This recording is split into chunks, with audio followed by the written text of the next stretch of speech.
ನಿಖಿಲ್ ಕುಮಾರಸ್ವಾಮಿ ಅವರು 2028ಕ್ಕೆ ರವಿ ಅಣ್ಣನೇ ಶಾಸಕರು ಅಂತ ಹೇಳಿದ್ದಾರೆ. ಈಗ ನೀವು ಇಲ್ಲಿ ಪಕ್ಷ ಸಂಘಟನೆ ಮಾಡ್ತಾ ಇದ್ದೀರಾ ಅಂದ್ರೆ ಈಗ ನಿಮ್ಮ ಮೈತ್ರಿ ಇಷ್ಟಕ್ಕೆ ಸ್ಟಾಪ್ ಆಗಿದೆಯಾ ಅಥವಾ ಮುಂದುವರಿಯುತ್ತಾ ಹೇಗೆ ಅಂತ ನೋಡಿ. ಅವರ ಮಾತಿನ ಅರ್ಥ ಏನು?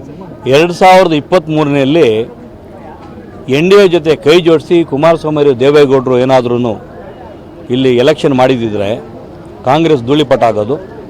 NDA ಸರ್ಕಾರ ಇಲ್ಲಿ ಬರ್ತಾ ಇತ್ತು, ಕಾಂಗ್ರೆಸ್ ಬರ್ತಾ ಇರಲಿಲ್ಲ.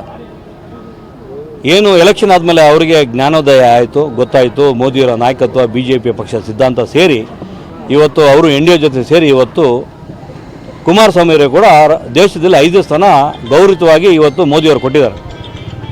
ಇವತ್ತು NDA ಸರ್ಕಾರ ಅಂತ ಆಗಿದೆ. ಇವತ್ತು ನಾವೆಲ್ಲ ಒಟ್ಟಿಗೆ ಇದ್ದೀವಿ.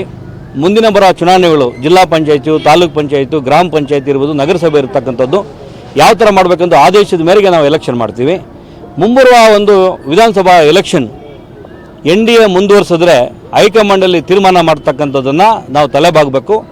ಯಾರೂ ಮ್ಯಾಂಡೇಟ್ ಕೊಟ್ಟಿಲ್ಲ ಕುಮಾರಸ್ವಾಮಿಗೆ, ದೇವೇಗೌಡರಿಗೆ, ನಿಖಿಲ್ ಕುಮಾರಸ್ವಾಮಿಗೆ, ಇಲ್ಲಿರ್ತಕ್ಕಂಥ ಶಾಸಕರಿಗೆ ಮ್ಯಾಂಡೇಟ್ ಯಾರಿಗೂ ಕೊಟ್ಟಿಲ್ಲ. ಇವತ್ತು ಮುಂದಿನ ಚುನಾವಣೆ ಯಾವ ಥರ ಮಾಡಬೇಕಂತ ಅವರ ಸ್ವಇಚ್ಛೆಯಿಂದ ಸಂಘಟನೆ ಒಂದು ಪರ್ವದಲ್ಲಿ ಅವರು ಒಂದು ಹತಾಶರಾಗಿ ಹೇಳಿರ್ತಕ್ಕಂಥದ್ದು ಅನಿಸುತ್ತೆ. ಯಾಕಂತ ಹೇಳಿದ್ರೆ ಈ ಮಾತು ಅವರು ನೇರ ಹೇಳ್ತಕ್ಕಂಥದ್ದಿಲ್ಲ. ಯಾಕಂದರೆ ಗೊಂದಲ ಆಗುತ್ತೆ ಜನರಲ್ಲಿ.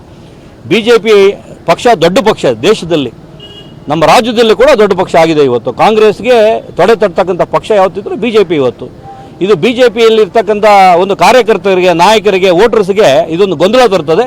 ಅವರು ಆ ಥರ ಹೇಳಿಕೆಯನ್ನು ಹೇಳ್ತಕ್ಕಂಥದ್ದನ್ನು ಅವರು ನೇರ ಹೇಳ್ತಲ್ಲ, ಜನರ ನಿರೀಕ್ಷೆ ಇದೆ ಅಂತ ಹೇಳ್ತಾ ಇದ್ದಾರೆ. ನಮ್ಮಲ್ಲಿ ಕೂಡ ಇವತ್ತು ನಮ್ಮ ಜನರು ಸಾಕಷ್ಟು ಇವತ್ತು ಚಿಲಕನಹಳ್ಳಿ ಹೋಬಳಿಯಲ್ಲಿ ಕಾರ್ಯಕ್ರಮದಲ್ಲಿ ಕೇಳ್ತಾ ಇದ್ರು, ಏನು ಅಂತ ಕೇಳಿದ್ರು. ಅವರು ಹೇಳ್ತಾ ಇರ್ತಕ್ಕಂಥ ಅವರ ಆಶಯಭಾವನ ಮಾರ್ಗಕ್ಕೆ ಮುಂದಿನ ದಿನಗಳಲ್ಲಿ ನಾವು BJP ಪಕ್ಷ ನಾವು ಗೆಲ್ತೀವಿ, BJP MLA ಅಂತ ನಾವು ಹೇಳ್ತಾ ಇದ್ದೀವಿ. ಯಾಕಂತ ಹೇಳಿದ್ರೆ ಜನರ ಒಂದು ಬೈಕೆ ಏನಿದೆ, ಬೈಕೆ ಮೇಲೆ ಇವತ್ತು ನಾವು ಮಾತಾಡ್ತಾ ಇದ್ದೀವಿ. ಅವರು ಜನರ ಬೈಕೆ ಮೇಲೆ ಮಾತಾಡಿದ್ದಾರೆ. ಇದು ಯಾವುದೋ ಪಕ್ಷದ ಸಿದ್ಧಾಂತ ಅಲ್ಲ, ಗೈಡ್ಲೈನ್ಸ್ ಅಲ್ಲ, ಅವರ ಸ್ವಇಚ್ಛೆ ಜನರು ಹೇಳ್ತಾ ಇರ್ತಕ್ಕಂಥ ಮಾತನ್ನು ಹೇಳಿರ್ತಕ್ಕಂಥದ್ದು. ಇದು ಆಶಾದಾಯಕ ಭಾವನೆಯಿಂದ ಅವ್ರು ಹೇಳಿರ್ತಕ್ಕಂಥದ್ದು. ಇದು ಪಕ್ಷದಲ್ಲಿ ಯಾವುದು ತೀರ್ಮಾನ ಇಲ್ಲ.